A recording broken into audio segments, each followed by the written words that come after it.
everyone, I'm Abigail. This is Daria, and welcome to another Two Kids interview. We are so excited to be joined by this legendary author, Lois Lowry. In case anybody doesn't know how legendary, let me explain. The Newbery Medal has been awarded for over 100 years, and have been only 5 people to win it twice.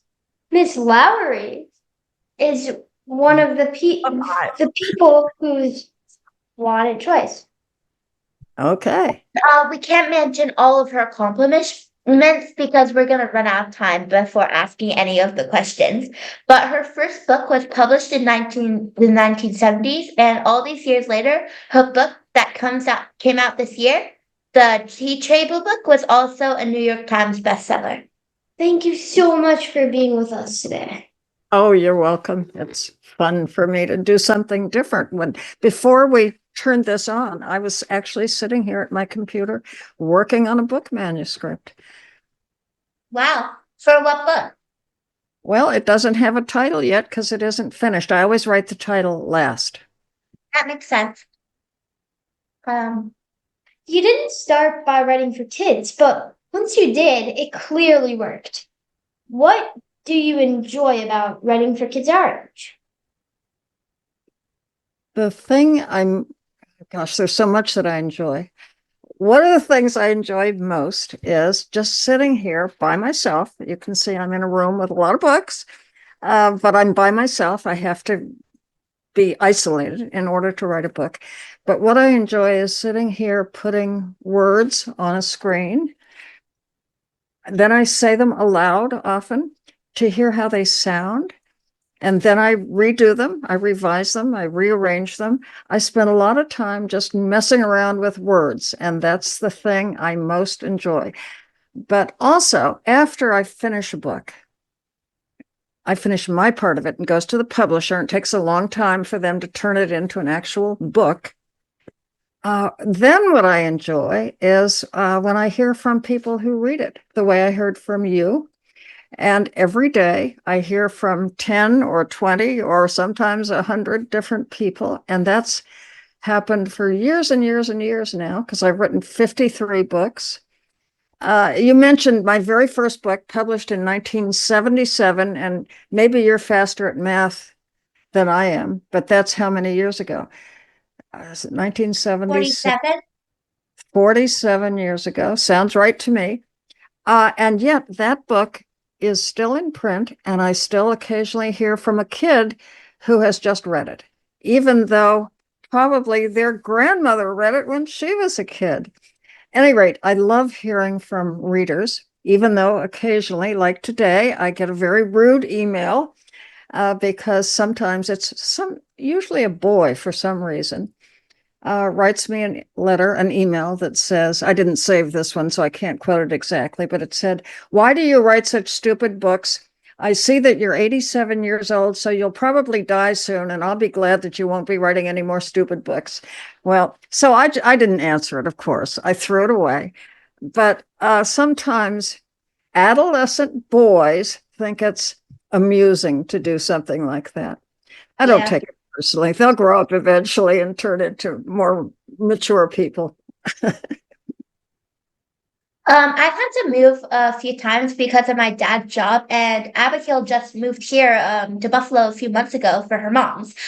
You always moved around when you were growing up. Do you think that the moving impact your writing or stories in any way?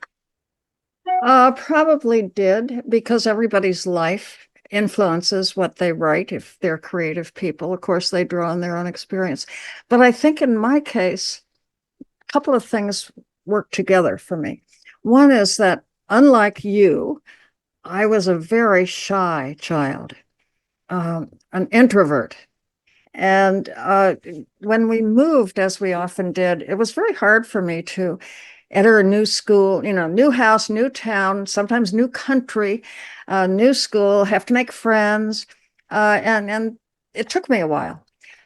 But it also made me into a very observant person. And I think a writer has to be an observer in order to create a world, which is what you do when you're writing fiction.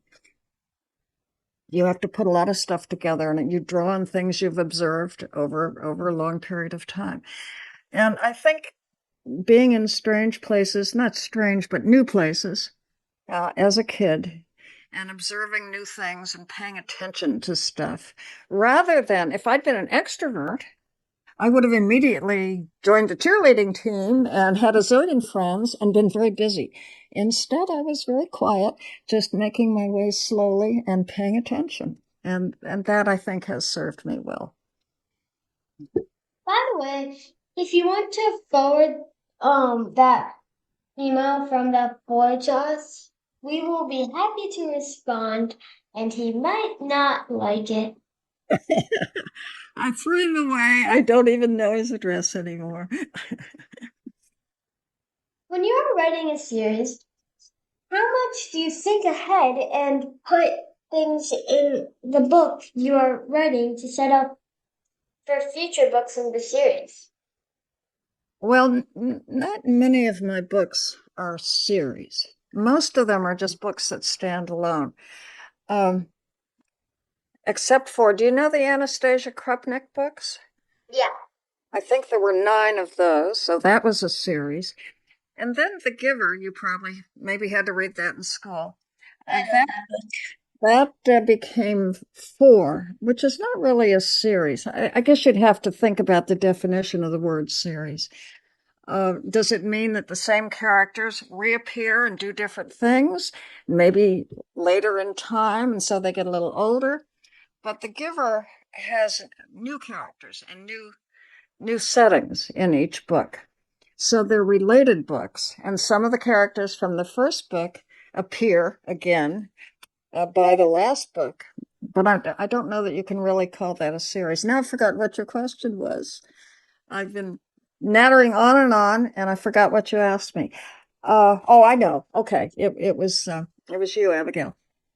You asked whether I set things aside to use later as part of a series. When I'm working on a book, and I mentioned that I'm working on a book today, I typed page 101 today, just before you and I got together. I am fully concentrating on that book. So if ideas come into my head for maybe a future book, I might, I say write them down, but you know it's not on a piece of paper. I'll create a new document and make a few notes, but I'll set that aside and not think about it again because my mind gets too cluttered if I'm thinking more than one book at a time. So right now I'm working on one, which I'm not going to talk about because I'm not finished with it. And I'm not thinking of the next one. And I've stopped thinking about the last one. You sometimes like take on pretty heavy topics. What do you want to want the reader to take away when after reading your book? Oh gosh, for one thing, very often I'm asked by kids, sometimes by teachers, what is the message in this book? And I very strongly feel that I don't want to write messages because I don't think that's what kids want to read. I You don't like think they say to each other, "Hey, I heard there's a great book in the library with a message, though." So what I want to do is tell an interesting story. Then I think the reader takes something away from that, which might be a message for them. But each reader will take something different because each person is different. Um, you too, you live in the same city, maybe you go to the same school, you're sitting in the same room, but you're very different people. So each of you will get something different from a book because of what you bring to the book. The book you read is not the book I wrote. Uh, Here's another example. When I describe a scene in a book, scenery, okay, I might describe a house. And I can't tell you every single object in that house. So I'll mention 4 or 5 things so that you can create a house in your mind. But the house you create, you're using your own imagination. So it's not the same house that I see in my head. We all have different things in our heads. That makes it all kind of exciting and interesting for me. I try to put in enough that the reader will go with me to the same place. But I know that your place is going to be different from mine. That's so interesting. Yeah. The Giver is a book that was challenged many times. Books being banned is something that happens quite a bit in certain parts of the country. Can you give us your thoughts on that?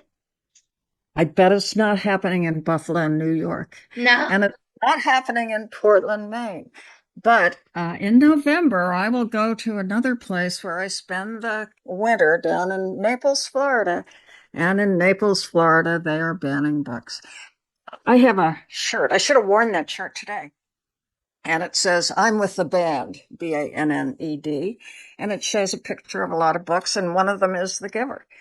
And I just got an email from my granddaughter. I only have one granddaughter, and she happens to be a teacher, but she lives in Germany and she teaches in a German school, and she teaches English to German high school students. And she sent me a picture of herself, and she's wearing the same shirt. She didn't know that she hadn't seen me and mine. And she said she's going to wear it to school, and all the students in her class will ask about that. And she will be able to explain that in the United States, this strange thing is happening.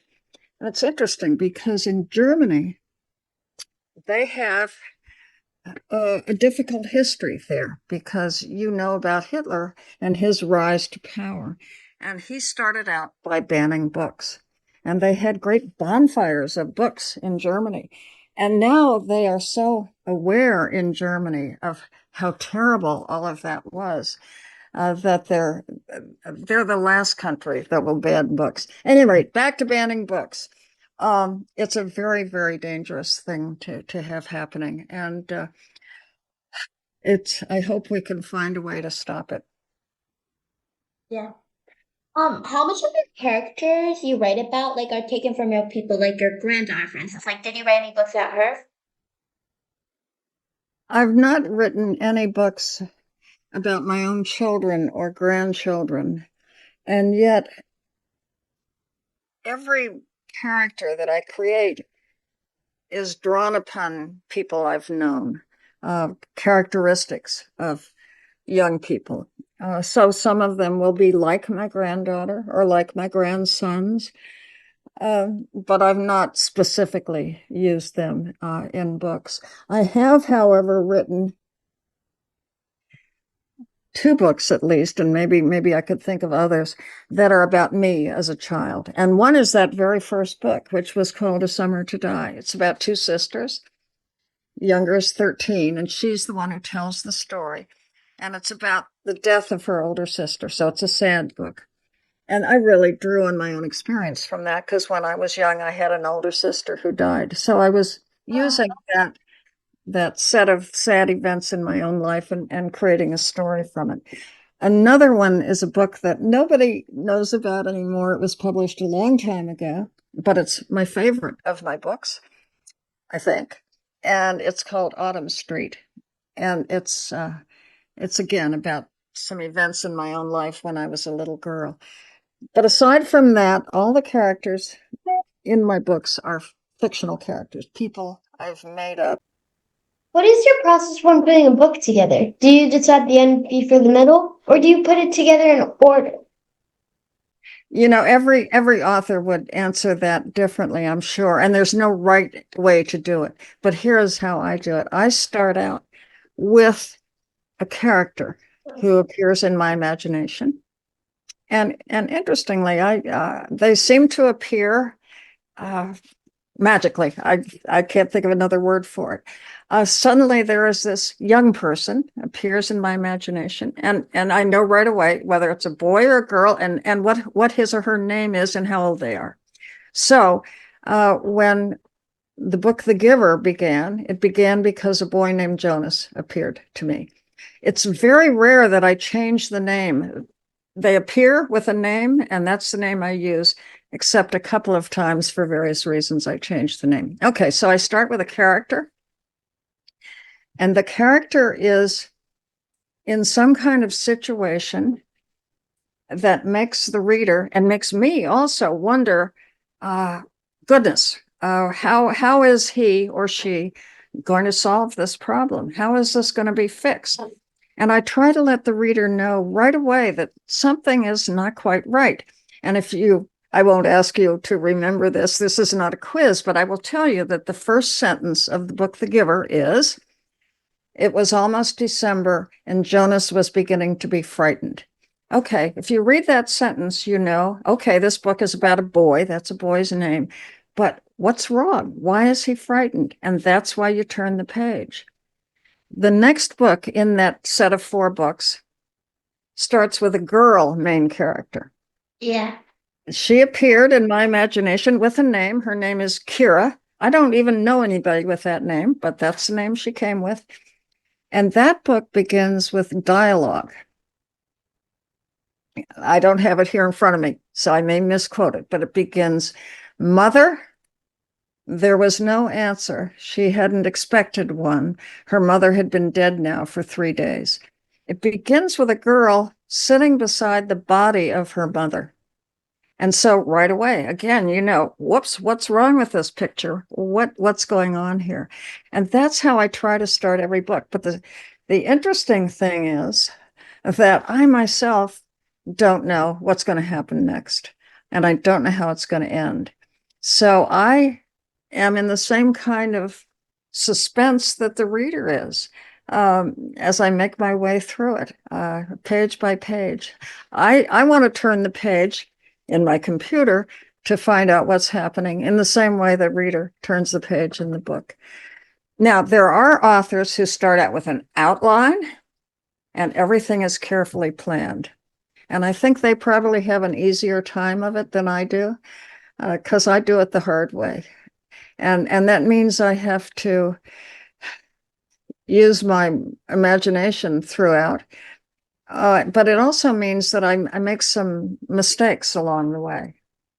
For example, I might get partway through a book and a new character will suddenly appear in my imagination and enter the book. And then when I am going through it, revising and polishing at the end, I realize, wait a minute, that character should have been introduced earlier. That character didn't appear till chapter 12. I'm going to go back to chapter 2 and have her appear there. And that means a lot of rewriting. So it's hard work, but it's fun work also. You are not a fan of dystopian books, but you wrote one of the greatest dystopian novels ever. How did that happen? How did that happen? Just by chance. And you know, you mentioned the Newbery Medal. Each year there are, I don't know how many books published for kids. Let's say 6,000. I made that up, but it could be that number or thereabouts.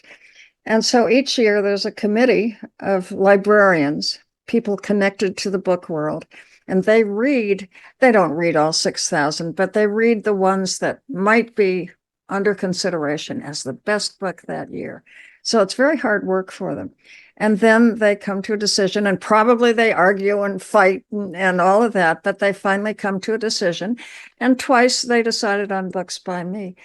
But it just happened to be those 12 people that day. And if it had been different 12 people the next day, they would have chosen some different book, because there are an awful lot of good books out there. I'm sure you guys are readers.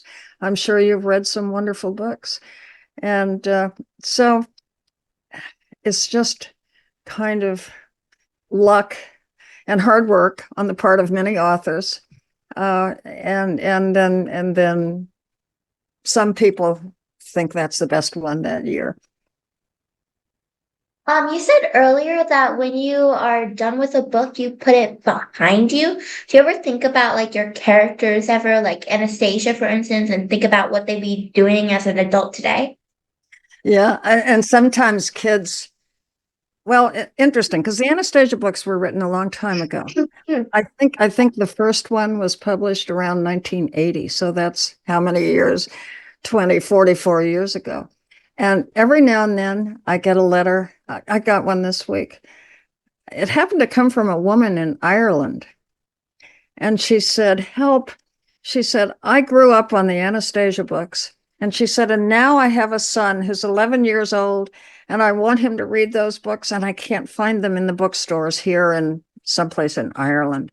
And she said, can you tell me where to find them? So I wrote her back and said, I think I have some extra copies of some of the old ones. And so I went and looked, and I packed up, I don't know, maybe 6 old Anastasia books for this woman's son. She said his name was Theo. I That's a wrote to, real mitzvah. and I took him to the post office to send them to Ireland, and it cost $51 to mail them to Ireland. So I can't do that every day. But now I've forgotten again what I was answering. Oh, do I ever go back? But when I was packing those up to send to the little Irish boy, I leafed through and read parts of them. And I read another book of my own just yesterday for other reasons. And so then I start thinking about those characters. And every now and then somebody writes to me and says what you just asked, what would Anastasia be doing today? And I picture her, how old she would be and how her life would have gone. Her father was a Harvard professor, so she certainly would have gone to college. And I try to think what she would have studied. Sometimes I write and tell people she became a librarian. She's out there fighting for not banning books. And I make up other stories about her to tell people. She married a Chinese businessman or whatever. You can make up anything about her. And there were several books about her little brother too, Sam, who was very unusual. So I do go back and think about them. I mentioned that I reread a book of mine yesterday, and that's Which one? because yesterday, I'll tell you in a minute. Yesterday was Sunday, and every Sunday I read the New York Times, even though I live in Maine and not New York. You live in New York. Maybe your parents read the New York Times. Yeah. Okay. Yesterday in the New York Times magazine, there was an article about,